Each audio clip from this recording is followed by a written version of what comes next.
नमस्कार भैया बहनों, हम पढ़ने वाले हैं क्लास 6 सब्जेक्ट साइंस में लेसन नंबर 2।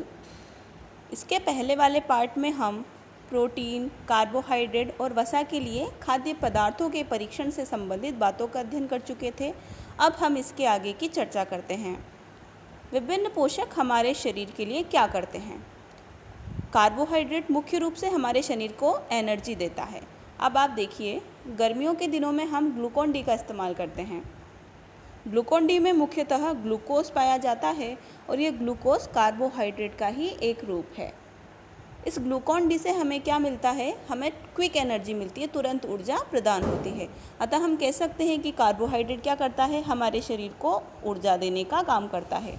वसा से भी हमें ऊर्जा मिलती है, लेकिन वसा से और कार्बोहाइड्रेट की यदि हम समान मात्रा लें तो हमें ज़्यादा एनर्जी कार्बोहाइड्रेट से मिलती है।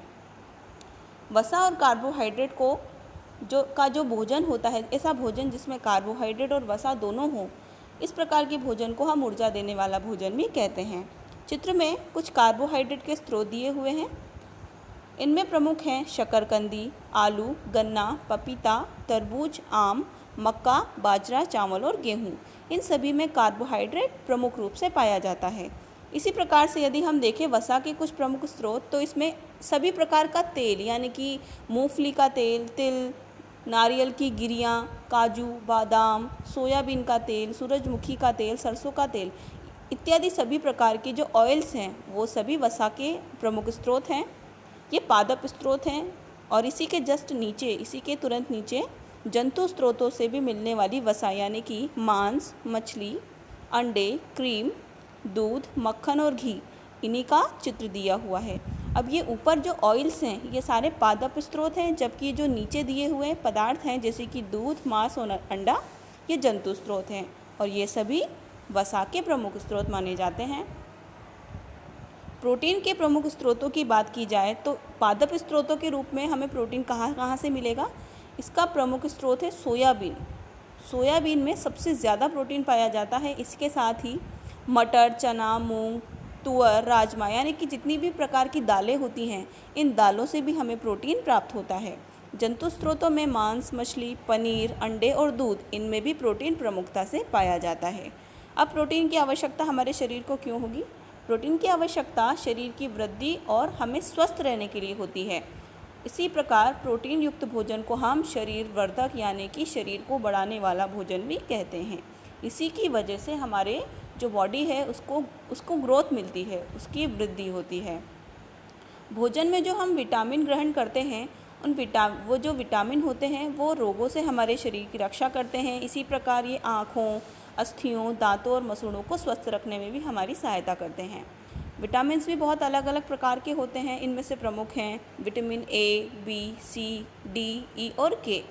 विटामिनों का एक पूरा समूह जो विटामिन बी कॉम्प्लेक्स कहलाता है, वो अलग अलग प्रकार के बी विटामिन से मिलकर बना होता है, जैसे कि विटामिन B12 और B5। इन सभी को हम विटामिन बी कॉम्प्लेक्स के नाम से जानते हैं।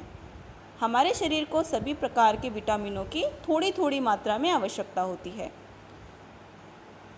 चित्र में अगर हम देखें तो कुछ स्रोत दिए हुए हैं विटामिन्स के। सबसे पहले विटामिन ए का स्रोत है प्रमुखतया गाजर।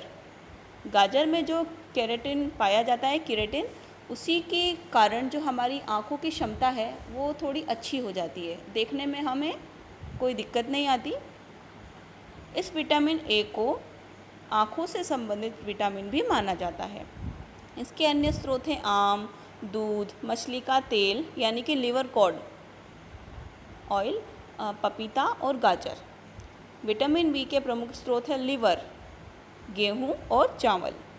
विटामिन सी अधिकतर खट्टे फलों में पाया जाता है और हमारी इम्यूनिटी को बढ़ाने के लिए विटामिन सी सबसे अच्छा स्रोत होता है। ये प्रमुखतया टमाटर, संतरा, अमरूद, मिर्च, नींबू और आंवले में पाया जाता है। विटामिन डी हमें दूध, मक्खन, अंडे और मछली से प्राप्त होता है। इसी के साथ हमें जो सूर्य की जो रोशनी होती है, सूर्य की जो किरणें होती हैं जो अर्ली इन द मॉर्निंग की, उससे हमें विटामिन डी बहुत अच्छे से प्राप्त होता है। विटामिन ए हमारी त्वचा यानी कि स्किन के लिए और आँखों के लिए बहुत ज़रूरी है, यह इन्हें स्वस्थ रखता है। विटामिन सी हमें रोग प्रतिरोधक क्षमता देता है, रोगों से लड़ने में हमारी मदद करता है। विटामिन डी हमारी हड्डियों के लिए और दांतों के लिए कैल्शियम का निर्माण करने में हमारी सहायता करता है। इस प्रकार से हम कह सकते हैं कि विटामिन्स भी हमारे शरीर के लिए बहुत अच्छे माने जाते हैं। अब बात करते हैं हम कुछ खनिज लवणों की। चित्र में कुछ खनिज लवण दिए गए हैं। सबसे पहले है आयोडीन के स्रोत। आयोडीन हमें हरे पत्तेदार पालक, अदरक, मांस, सी फूड इन सब से प्राप्त होता है। फास्फोरस हमें दूध, गेहूँ, चावल, केला इन सभी से प्राप्त होता है।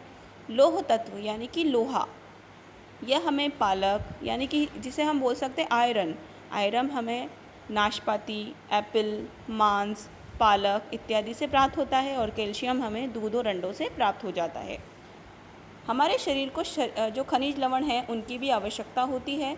शरीर के उचित स्वास्थ्य और विकास के लिए प्रत्येक प्रकार का खनिज लवण थोड़ी थोड़ी मात्रा में आवश्यक होता है। इन सभी पोषकों के अलावा यानी कि जो प्रोटीन, कार्ब्स, वसा, खनिज लवण, विटामिन, इसके अलावा भी हमारे शरीर को कुछ आहारी रेशों और जल की आवश्यकता होती है। ये आहारी रेशे रुक्षांश या फिर रफेज के नाम से जाने जाते हैं। जिसे जो भोजन हम कच्चा खा सकते हैं, मान लीजिए सेलेरी है, पत्ता गोभी है, गाजर है, इन सभी में जो रेशेदार पदार्थ होते हैं वो रुक्षांश के नाम से जाने जाते हैं। रुक्षांश हमारे शरीर को वैसे तो कोई पोषक प्रदान नहीं करते, फिर भी हमारे भोजन को पचाने के लिए हमारे शरीर को बहुत मदद करते हैं। और इसी के साथ ये जो अपचित भोजन होता है उसे उसको बाहर निकालने में हमारे शरीर की और हमारी हेल्प करता है। अर्थात हम कह सकते हैं रुक्षांश बिना पचे भोजन को बाहर निकालने में शरीर की सहायता करता है। इसलिए हमें इस प्रकार के कच्चे सलाद का इस्तेमाल भोजन के साथ अवश्य करना चाहिए। जल भोजन में उपस्थित पोषकों को अवशोषित करने में हमारी सहायता करता है। इसी के साथ ये मूत्र और पसीने के रूप में अपशिष्ट पदार्थों को भी बाहर निकालता है। संतुलित आहार किसे कहेंगे? संतुलित आहार आखिर होता क्या है? हम जो खाना खाते हैं क्या वो संतुलित है? इस परिभाषा के आधार पर हम देखने की कोशिश करते हैं। हमारे शरीर की वृद्धि और स्वास्थ्य को बनाए रखने के लिए हमारे आहार में वे सभी पोषक तत्व उचित मात्रा में होने चाहिए जिनकी हमारे शरीर को आवश्यकता है। यानी कि हम कह सकते हैं संतुलित भोजन क्या होगा? ऐसा भोजन जिसमें शरीर की वृद्धि और विकास के लिए आवश्यक सभी पदार्थ संतुलित मात्रा में उपस्थित हों, जैसे प्रोटीन, वसा, विटामिन, खनिज लवण आदि। ऐसा भोजन संतुलित भोजन कहलाता है। अब ये जो पोषक तत्व हैं उनकी मात्रा अधिक भी नहीं होनी चाहिए और कम भी नहीं होनी चाहिए। इस प्रकार का भोजन ही क्या कहलाएगा? संतुलित आहार कहलाएगा। संतुलित आहार में अलग अलग प्रकार के जो आयु वर्ग है यानी कि बच्चों के लिए, वयस्कों के लिए, महिलाओं के लिए, पुरुष के लिए, इस प्रकार का भोजन अलग अलग प्रकार का हो सकता है। उचित तरीके से भोजन करना ही हमेशा पर्याप्त नहीं होता, उचित तरीके से भोजन को पकाना भी चाहिए ताकि इसके जो पोषक तत्व हैं वो नष्ट ना हो।